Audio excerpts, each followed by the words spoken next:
So what do you see as the primary concern amongst your community about your generations? Well, I think there's they come in all areas, right across the board. But I think it's a disconnection with community, as a family, as a society that we've missed. I've noticed, even from my mum's generation, moving from the mission, where you all grew up on a close knit community on what they call a mission or a station or a prison farm, whatever you want to call it, but it's a mission that everyone was forced onto. And I think the stories that I hear from my aunties, a lot of my elders that lived back in those days, was that the feeling that they were oppressed because they couldn't leave without certain commissioners leaving the mission, and that there was segregation in the community. There were certain parts that if you did leave the community, you had to sit in a certain part in the hotel. There was a black side of the hotel, the white, which only ended not long ago. And looking at how happy they were in the sense that they were together. And then as we moved off, I'm probably one of the first generations growing up off the mission. And I think as we grew up the mission, we sort of, at first we were living in the same areas within the cities. But I think we've spread out. We've lost contact with each other. That closeness, that communication, that oneness, I guess, that we had, over 200 years ago. Then even though through adversity we still had that through the mission days, where everybody came together and worked together as a community. And I think we've lost that, where a lot of our younger generations are caught up with the Western world, with everything that the Western world offers. Whether it be fast cars, whether it be TV, whether it be alcohol, whether it be drugs, partying, the bright lights of the city, and the thing, and they're drawing our kids away from the ability. I think a lot of the activities that we once did, we no longer do together. It's like even on the mission, but hundreds of years ago, before colonialisation, it was things that everyone did together. You went fishing together, you went hunting together, you collected firewood together. It's community sort of projects, activities. And we don't do that as much now because it's a different world now. Everyone's struggling to survive and chasing the dollar. Everyone wants a fast car. Everyone wants to afford a house, which is slowly becoming out of reach of all Australians, not just Aboriginal people, and wanting what the other side of the fence has to offer, I guess. And a lot of our people are being able to cross that divide, I guess, and access everything that the Western world's got. But sometimes a lot of our people get lost in the middle, and some people cross that line and they stay on that side. Other people are able to walk both sides, but there's some people that get lost in the middle here, and they know that they're Aboriginal. They're not quite fully accepted by non-Aboriginal people, but then they find themselves so dispossessed from here they don't know how to connect to their families back here. So it's almost like a lost generation that we have out there, and these are the ones that are getting up to all sorts of negative sort of activities. They're on the streets, they're drinking, they're being introduced to all these crazy sort of drugs like ice or heroin, speed, all those sort of things. So we're losing whole generations. That's how we feel today. That's how myself and my son feel, that particularly with this ice epidemic that's sweeping all of Australia, but in particular has been very effective in smaller communities, or very devastating in more smaller communities, whether it be a country town or an Aboriginal community, where there is not as much social activities to do. Teenagers get bored easily, and so I'm talking about that sort of area, between 10 and 18, where people they grow up and they see the world, they watch TV, they want this, they want that, but sometimes it's not possible through their home life, whether it's through lack of education or lack of employment or whatever. So they look for it in whatever ways they can get it. They get depressed, they get they feel left out. Like I said, they're not quite Aboriginal, they're not quite white. They're in the middle here. They don't seem to fit into anywhere. They're sort of, like I said, the lost generation. And those are the people who, to me, who are easily influenced into particularly negative behaviours. And some of them do it because of that they have issues, that whether it be mental issues or whether it be environmental issues, or whether it be not a good family situation where they're having the opportunities to excel in certain areas that can help them get whatever they want. And particularly education. I think education is primary for all cultures. Everyone needs education, whether it's a traditional one or a modern day one, to survive to be able to survive in the environments we survive in. So my feelings go out to that lost generation, because they're the ones that don't know where they are, and there's not a lot of support for those people, even though they got street workers and all that. But they I don't think they look at the core of the issues. They're sort of, okay, he's living on the street, he needs a house, push him into a house.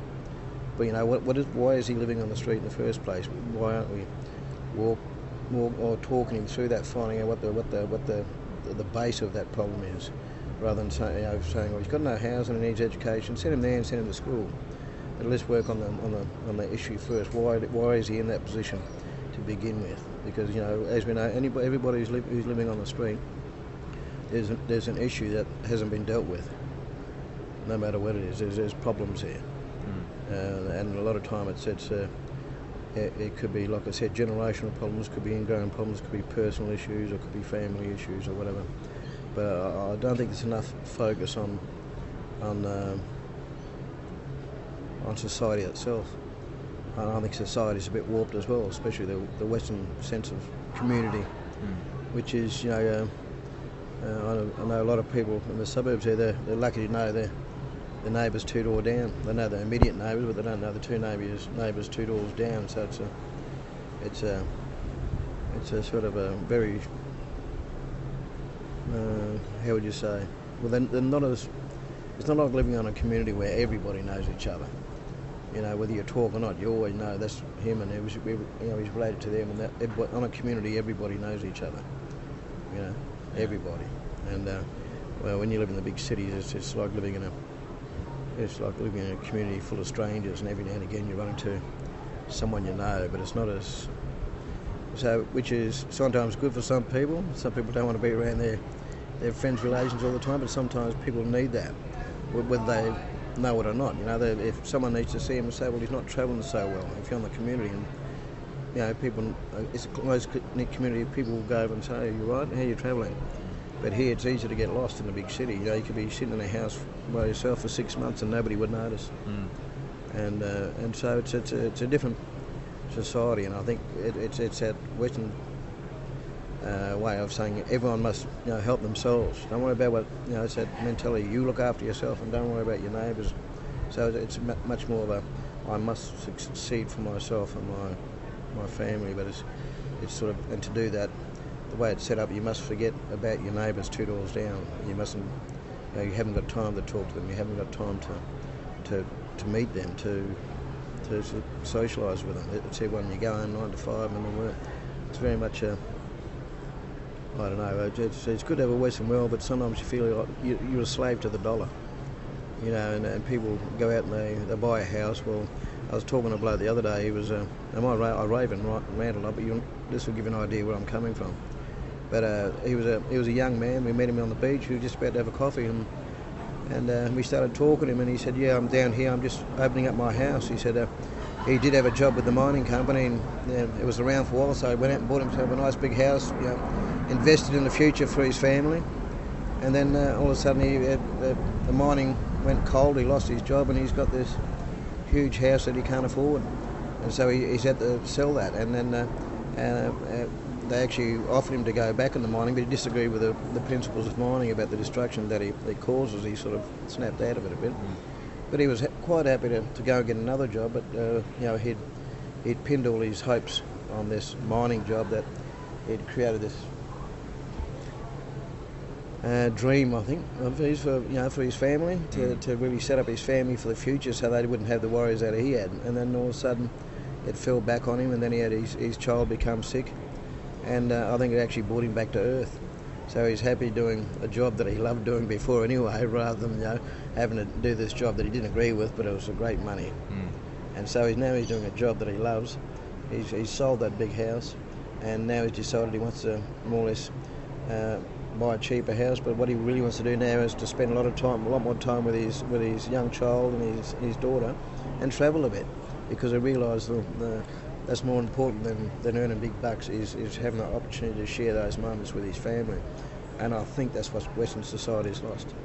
It is that time where you spend with your families. In the old days, if there was a death in their family, traditionally there'd be a 2-week ceremony at least about the grieving process, to really work through the grieving process. Where nowadays, we get a day off for the funeral, we have to be back on work the next day. So, and then week after there's another funeral. So we're forever going for funerals, but we're never ever dealing with it, and that sort of that's not healthy for us as well, for anybody. So there's a whole gamut of things. There's nothing you can put your finger on, because different people are influenced in different ways. But I think is that closeness of the community. We're not looking after each other like we used to. Even in my mother's days, when they're all living on the mission, everybody looked after each other. Everybody played football together. Everybody, they went fishing. This one went fishing, this one farming. Yeah, good. Yourself? How many you shot? Tonight? Oh, great. Okay, I'll just ask you another question. On the other side of things, what excites you?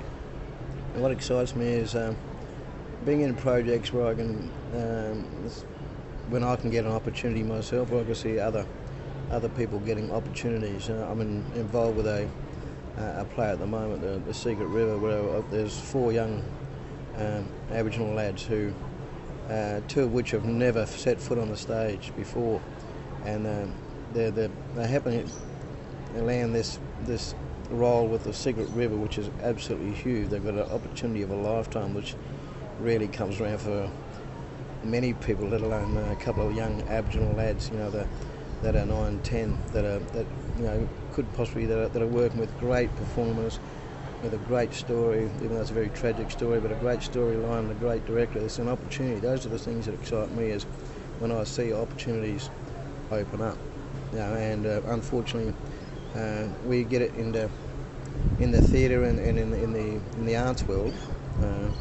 But what would excite me more, if I can walk into the shopping centre down there and I can see Aboriginal people working in the shop front, which I never have all years of my growing up in this country. I've never been able to walk into the shopping centre and seeing that getting served by another Aboriginal person.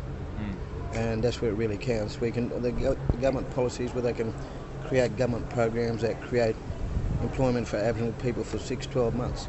But something real, like something in our community, to go to the shops and get served by an Aboriginal person in the bakery, or in the butcher shop. When's the last time you seen an Aboriginal person on the shop front? Have you? I see. On Rundle Mall. On Rundle Mall? Yeah. It's gradually getting here. There are 1 or 2 around, but I've never seen it. Yeah, there's a couple that is quite. There's a girl in the wheelchair and a boy. Yeah. They're quite often there. Serving? Working? Serving, yeah. Oh, Working. Yeah, working. Right. No. Actually employed by the general masses. I mean, the government pays certain organisations to create Aboriginal programs. So an Aboriginal person gets, work for 6-12 months, but there's nothing ongoing, or there might be within the government, but nothing in the private sector. Yeah. You can walk through any one of these shops over here, and I bet you don't see an Aboriginal person in the shop serving you. That's when I know that Australia is changing. But for the moment, I've never seen it, except for Tandanga, except for an Aboriginal organisation. And even them sometimes it's usually white people serving me. Yeah, sure. So those are the signs that I look for, and I'll get excited about. I'd like to get excited about us, but I get excited when I see opportunities that are real. Not these little 6 months programs here. I think Aboriginal people are the most trained people in the world. We go all these training programs that we do, but there's not actually a job at the end. But the only people that benefit from that are the white non-Aboriginal people that are running the program. So it seems that we're good for creating opportunities for other people, but we don't actually create opportunities for ourselves, unless it's with mining, which is against my better belief. Yeah. Yeah, and other young Aboriginal men that have gone out and done that, and they've done quite well. And I don't grudge them that. It hurts me to see them do that, but I don't begrudge them trying to make a living for their families. To buy a house, to buy a car, to send their kids to a good school, to make sure that they have nice clothes, that they do fit in. Not that they do fit in, but they do have the opportunity to thrive as a family. That's always good stuff, but there's still not enough around. But I have seen, I do feel excited when there's real opportunities that come, that have long-term effects. Long-lasting impacts. Rather than, you can work here for 6 months, and after 6 months, well, go and do another training program. And then, like I said, the only people that benefit from that is shonky, training people that pop up out of nowhere. You've seen them pop out yourself. Last 15, they're like the yellow video shops. There's one on every corner. When they first come out, and there's a lot of shonky bastards out there as well. That I've been caught up in a couple of them. It would be great to see an Aboriginal barman here. It'd be great to see someone in the shop there now. An Aboriginal. There are Aboriginal directors, not in South Australia though, but people that have an Aboriginal coach. A lot of Aboriginal people playing football, but where's the coach? Where the Aboriginal people sitting on the boards? Those sort of things I look forward to, and I know that a lot of people are working towards. And it's those are the days I look forward to. When I see those opportunities open up. But yeah.